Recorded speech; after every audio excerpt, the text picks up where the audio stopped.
Ensonga y'ebisale by'amasomero ebyayongezeddwa ereetedde abazadde bangi okutuula obufoofofo era ng'eno yatuuka ne mu Paalamenti sabbiiti eno ng'akakiiko ak'ebyenjigiriza kasaba gavumenti ebeereko kyekola ku masomero ga gavumenti agaddidde nago okwongeza ebisale. I am interested to know a school called Kawempe Muslim, which is charging a lot of money for food.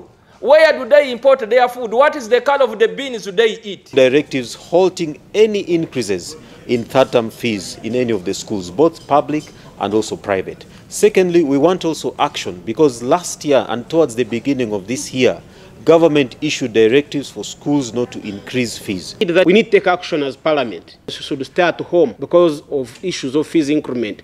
All the children must report back to school. They must report back to school. And as the representative of the people, we must take a serious stand and ensure that there is no school dropout because of fees increment. Ku nsonga eno, Akulira Ababaka Bapulezidenti mu ggwanga Fred Bamwine ategeezezza nti yawandiikidde dda ba RDC mu bitundu by'eggwanga byonna okutandika ebikwekweto okufuuza amasomero agongeza ebisale okulaba nga go gonna gaggalwawo.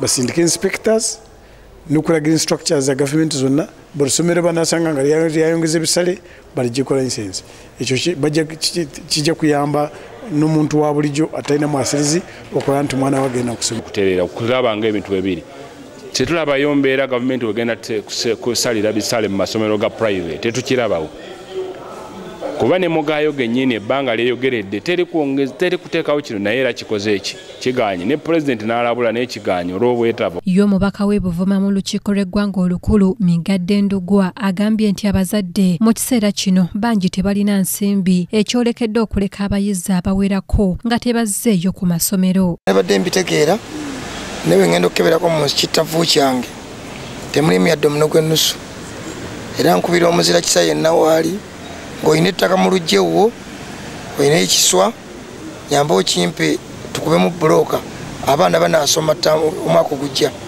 ngire nnoonya ku ssente kuno ttaamu eno sinadde 10 era sinana wenkisuubira essuubi lyange lyonna liri mu kuba mataffaali.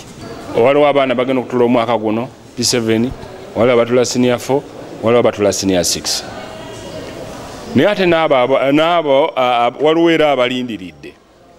Kakati olwaleero tuyinza okuba nga tulina ebbula ly'ensimbi naye tewali ssuubi ddala lye tuyinza kusuubira mu mbeera y'okutereera okulaba nga ebintu ebiri. Bano era si bamativu n'ekya gavumenti okwongeza ensimbi ezirina okusasula oyo yenna abeera abuliddwako endagamuntu y'eggwanga eky'emitwalo 2 okuva ku egyo emitwalo 5 era ng'omubaka Migadde agamba nti wayinza okubeerawo abakozesa omukisa guno okubba ku bantu endagamuntu zaabwe basobole okuddayo okufuna endala.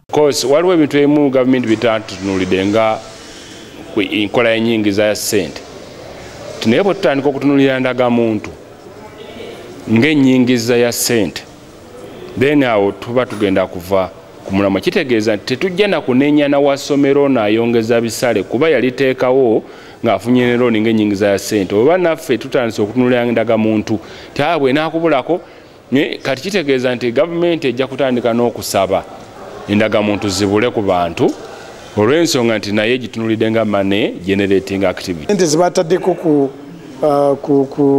ku mitendera egimu zaawulikise nga nnyingi n'olwekyo ndishuwa nti government parliament ejja kutuula eteeka ensente zaamusaamu kubanga